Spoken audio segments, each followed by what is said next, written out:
Assalamu alaikum. In this video, I would like to teach you about future continuous tense. Listen me some sentences of this tense. Future continuous. Fatma will be singing a song.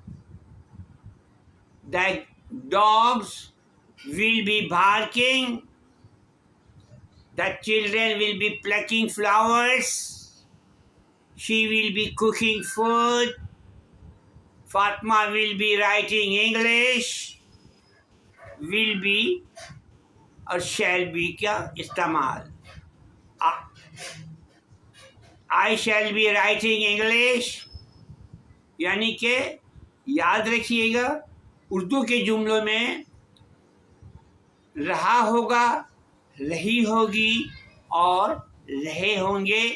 अगर आप इस तरह का जुमला देखते हैं तो आप समझ लीजिए ये फ्यूचर कंटिन्यूअस है और इसमें आप विल भी लगाएंगे और वर्ड की फर्स्ट फॉर्म लिखेंगे. फर्स्ट फॉर्म वर्ड की उसके साथ आईएनजी का इस्तेमाल करेंगे. जैसे कि Fatima will be singing a song. Fatima गाना गा रही होगी.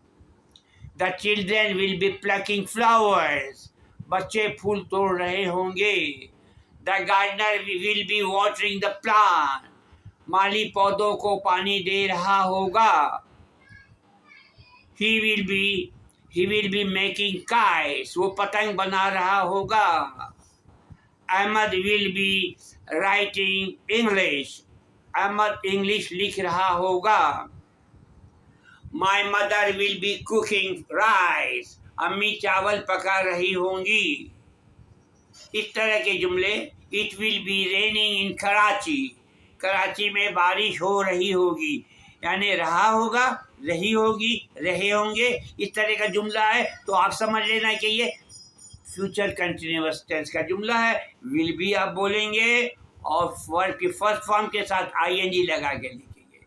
ये जुमले सारे all these sentences belongs to affirmative sentences. Now how to make interrogative of these sentences?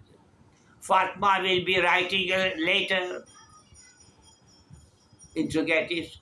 Will Fatma be writing a letter? Dog will be barking.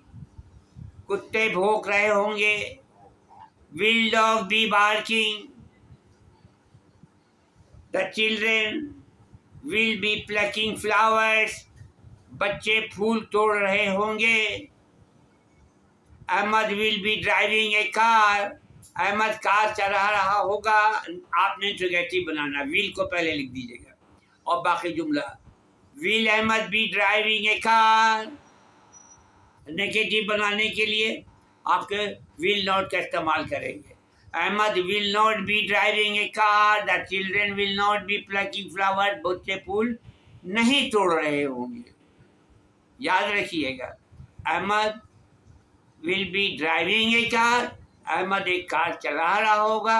अगर if you want to make it interrogative, then write down the will in the beginning of the sentence and always place the question marks at the end of the sentence.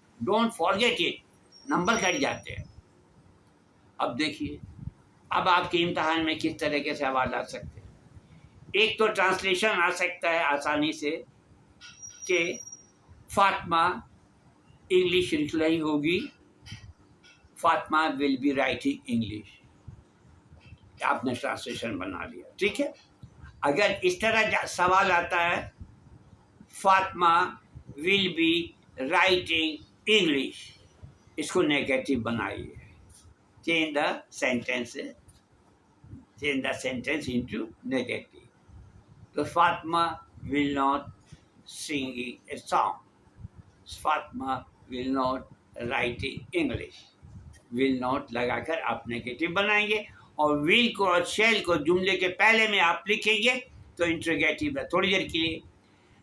The children will be plucking flowers. बच्चे फूल तोड़ रहे होंगे. आपने translation बना लिया. आया था बच्चे फूल तोड़ रहे बना दिया. आपको पूरा नंबर मिल गया. लेकिन अब आया इंटरचेंज ऑफ सेंटेंसेस। अब इंटरचेंज ऑफ सेंटेंसेस में आ गया द